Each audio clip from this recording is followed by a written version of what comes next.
సింహరాశి వారికి క్రోధినామ సంవత్సరంలో ఫలితాలు ఎలా ఉండబోతున్నాయో ఈ వీడియోలో సవివరంగా సంపూర్ణంగా తెలుసుకుందాం. సింహరాశిలో ఏ నక్షత్రాలు వస్తానగా మఖా నక్షత్రంలోని 4 పాదాలు, పుబ్బా నక్షత్రంలోని 4 పాదాలు, ఉత్తరా నక్షత్రంలోని 1 పాదం కలిపితే సింహరాశి. సింహరాశి యొక్క అధిపతి రవి. ఈ క్రోధినామ సంవత్సరంలో ఆదాయ వ్యయాలను ఒకసారి పరిశీలించినట్లయితే ఆదాయం 2, వ్యయం 14. చూడండి ఎంత వ్యాసార్థం ఉందో.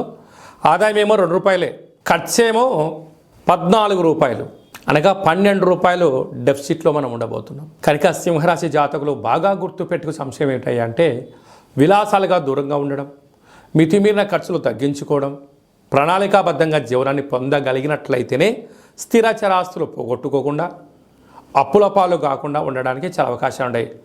ఇదంతా కాదు, ఏకో నారాయణ అన్నట్లుగా నేను చేస్తాను అన్నట్లయితే ఉండేది పోతుంది, ఉంచుకునేది పోతుంది.